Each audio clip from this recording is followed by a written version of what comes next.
هفته خبر تو خبر داره براتون از ناسور شدن نقاب اعتدال شیخ فری و رونمایی از چهره هیولایی شیخ فری در دفاع تمام قد از حکم اعدام. هر چه مجازات که خدا تعیین کرده همون باید بشه، نه بیشتر. حتی طرف اعدامیه، میخوام ببرنش پای چوبه دار، خب ببرن، اگه قانون است خب قانونه، باید اجرا بشه. ما حق نداریم در بردن چوبه دار بهش فحش بدیم، توهین بکنیم، بگیم فلان چرا. هیچ قانون اینه، قانون اینه که قاضی او رو محکوم کرده، حالا مجازات میشه، تمام، به ما ربطی نداره. قانون خداست یا قانونی است که مجلس تصویب کرده، مال مردم، ما مجری هستیم.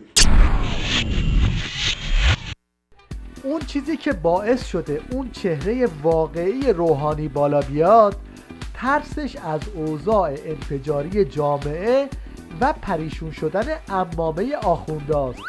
به خاطر همین هم میخواد حذف یارانه ها رو با ترفندای آخوندی گام به گام پیش ببره. یعنی ما گفتیم ما یه عددی رو عددش هم ما مشخص نکردیم، گفتیم در اختیار دولت یه عددی رو مشخص کنه، بگه هر کس بالای این عدد مثلا درآمد داره، سرپرست خانوار، خواهش میکنیم ثبت نام نکنه. دولت گفت من نمیدونم چه اتفاقی میفته، یعنی تو مذاکرات خصوصی گفتن ما اول میگیم ثبت نام بکنن، بعد اون تصمیم میگیریم که به چه کسانی مثلا فرض میکنیم داده بشه، به چه کسانی داده نشه. آیا ما اگه ثبت نام کردیم واقعا جز مساکین هستیم؟ یعنی واقعا به ملت بزرگ ایران اینطور واژه‌هایی نمیچسبه که بگن فلانی نیازمنده، فلانی فقیره، فلان. بله، جام زهری که قرار بود اقتصاد رو سر سامون بده، نتیجهش این شد. حالا ببینیم که این جام زهر تو زمینه فرهنگی چه دستاوردی داشته. یه نمونش جنگ و دعوای علنی دار و دسته رفسنجانی با گماشته‌های خامنه‌ایه. من فکر میکنم تو این مسائل فرهنگی از اصطلاحات جنگ و جبهه و اینا استفاده کردن اصطلاح خوبی نیست، یعنی روش خوبی نیست. همین جنگ نرم چون اینا یه تبعاتی داره، نه الان دارم عرض میکنم تبعاتی داره، یعنی یه آفاتی داره. یه آقایی، یک روحانی بلند مقامی گفته بود آقا در جنگ حیله اشکالی ندارد، اشکال شدید. الان هم جنگ نرم است، تو جنگ نرم هم حیله اشکال نداره، میتونیم دروغ بگیم، میتونیم تهمت بزنیم، میتونیم همین کارو. این آفاتشه. این تفکر ماکیاولیستی است که هدف وسیله را توجیه میکند. خود این مفهوم ماکیاولیستی رو در مملکت ما و در کارهای ما و در اعمال ما باز کنن که ما چقدر داریم به خاطر هدفمون از وسایل بد استفاده میکنیم. انکار واقعیت جنگ ما رو دچار غفلت میکنه. جنگ نرم جنگ تعیین کننده سرنوشت ماست امروز. این جنگ حتی از جنگ نظامی برای ما خطرناکتر و جدیتره. چرا؟ چون اینا تو جنگ نظامی نتوانستن موفق بشن، اما این جنگ نرم رو اگر خدای نکرده موفق بشن، هویت ما رو، وجوه اخلاقیمون رو، زندگیمون رو، استقلالمون رو، حتی وحدت ملیمون رو، تمامیت ارضیمون رو از این مملکت ریشه‌کن خواهند کرد.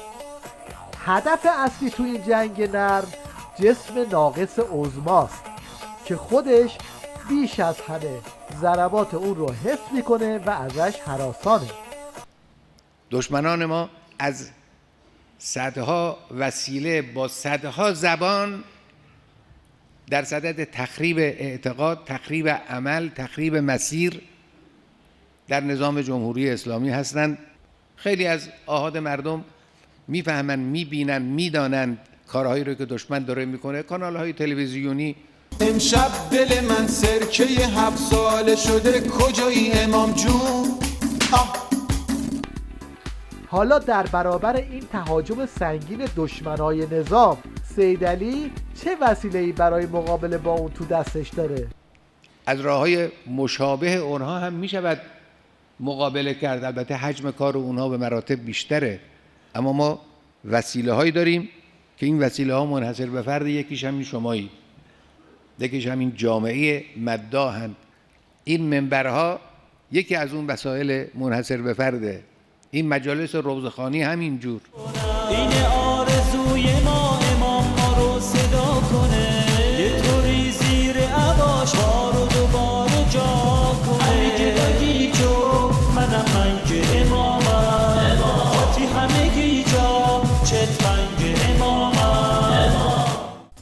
طبیعیه که با وجود یک چنین هجمه فرهنگی به ریشه های اعتقادی نظام، دیگه عمود خیمه ولایت چیز قابل اتکایی برای بسیجی ها نخواهد بود.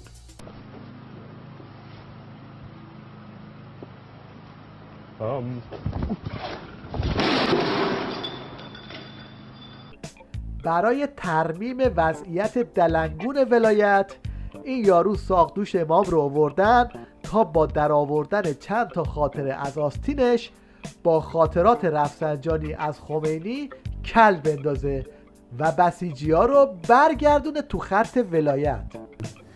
که میگه بعد از عزل آقای منتظری من رفتم خدمت امام و اظهار نگرانی کردم نسبت به آینده که حالا انشاءالله خداوند به شما عمر طولانی میده، ولی اگر خدای نکرده حادثه اتفاق افتاد چه میشه، باید چه بکنیم؟ مثلا شورای رهبری تشکیل میشه، آخه کسی رو نداریم. تا گفتم کسی رو نداریم، امام با قاطعیت و لحن تون فرمودن چرا داریم همین آقای خامنه ای. یکی از این اتفاقات عجیبی که دیده میشه تو این سالیان اخیر، یه گرایشات مختلف و گاه حتی متضاد سیاسی اعمال رفتار خودشون رو میان به آرا و افکار امام منتسب میکنن. این جدا از اینه که یک حالا حرکت سیاسی است که به نوعی خودشون رو توجیه بکنن، یه مقدارم خب مردم رو دچار سردرگمی میکنه. آیا امام به عنوان کسی که خب سالها کنار امام بودیم پیش بینی تو این زمینه داشت که مثلا یک چراغ راهی نشون بده به مردم که این چراغ راه رو مردم داشته باشن؟ چراغ راهی که امام نشون داد پیروی از ولایت فقیه بود.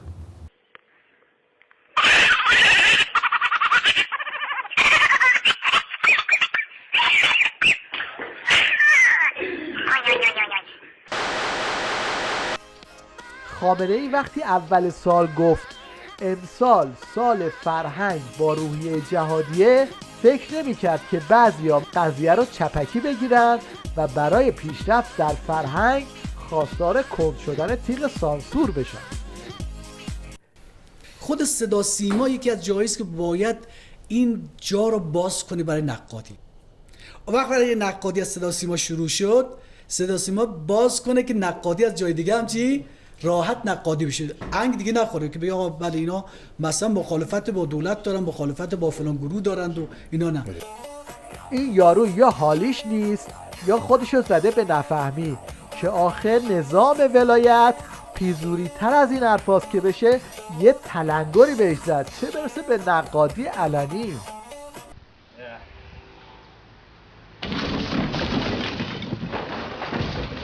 اینم یک نمونه از فضای نقادی سازنده در جلسه رسمی شورای شهر تهران که میشه از توش میزان وحدت باندهای مختلف زیر عکس خامنه‌ای و خمینی رو اندازه گرفت.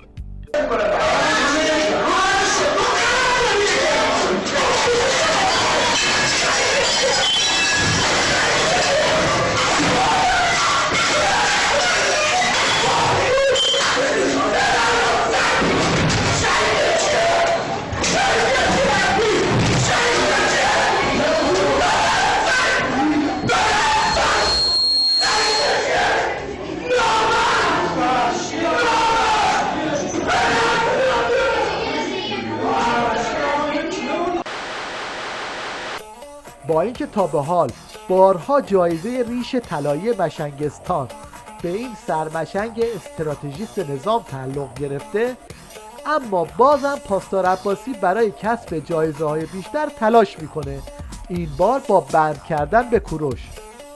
یه گروه توی ایرانی گرایی افتادن دنبال قضیه کوروش که این ذوالقرنینه، اشتباهش برمیگرده به همونایی که قدیم این حرف رو زدن تو بعضی جا تو حوزه نیست. این آدم فاسد بوده، این آدم صهیونیست بوده، حالا به تعبیر امروزی.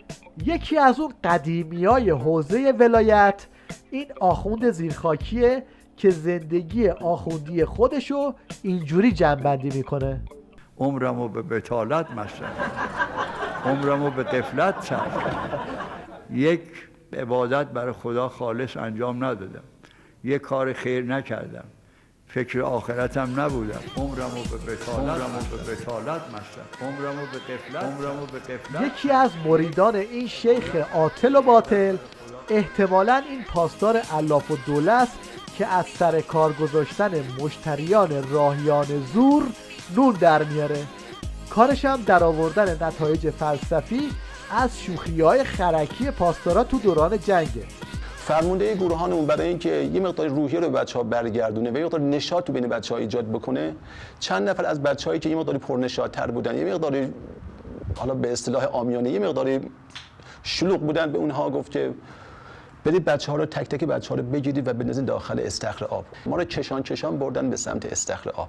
تو این مسیری که ما رو به سمت استخر آب می‌بردن، من التماس به اینها می‌کردم، اصرار به اینها می‌کردم، تو رو خدا اجازه بدید من پوتینامو از پام در بیارم، تو رو خدا اجازه بدید وسایلی که توی جیبم هست از جیبم خارج بکنم. هر چه ما اصرار کردیم کسی به حرف ما گوش نکرد.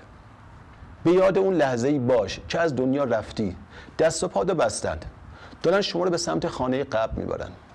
اونجا هم هر چه به اطرافیانت التماس می‌کنی، کسی به حرفت گوش نمی‌کنه. شوخی بود ولی پیام داشت. این هم یکی دیگه از شوخی‌های بسیجی‌ها تو جبهه هست که با دوربین مخفی فیلم برداری شده.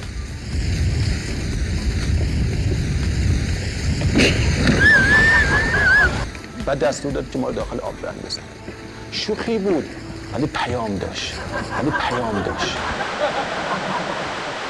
تیویریش تو هفته‌ای که گذشت شیر فمینیسم ولایت مدارانه رو باز کرده بود تو برنامه‌هاشو، با انواع و اقسام و اطوارا هم اصرار میکرد که بیننده‌هاش باید پای این برنامه‌ها بشینن. یه خواهشی فقط دارم، کنترل امشب حتما دست خانوم‌ها باشه. نمیخوام بگم ما برنامه رو برای خانوم‌ها ساختیم، از این خبر نیست. برنامه میتونه هم آقایون ببینن هم خانم، ولی کنترل لطفا دست آقایون امشب ندید، فقط کنترل دست خانوم‌ها باشه که برای وقتی کانال آقایون نتونن تغییر بدن.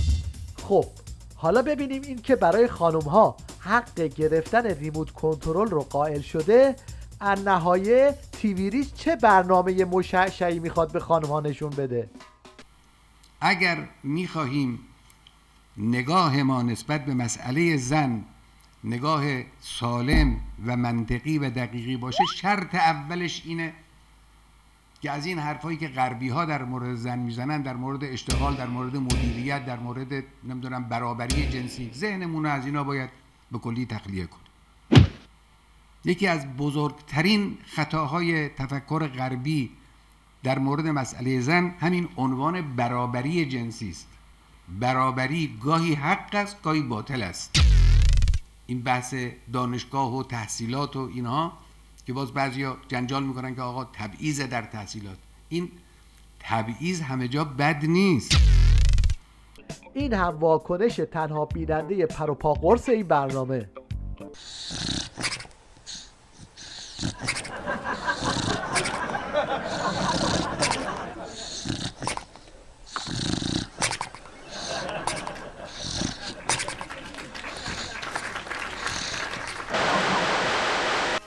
در پایان یک تکه از یک فیلم مستند هندی می‌بینیم که بر اساس یک داستان واقعی ساخته شده.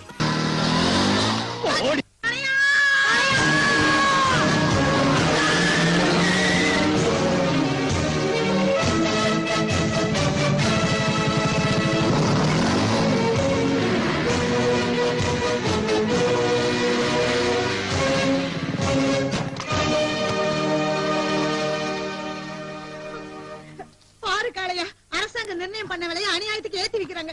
ஏன்னு கேட்டா அடிக்க வரானுங்க. தலைவர் அவர்தான்டா.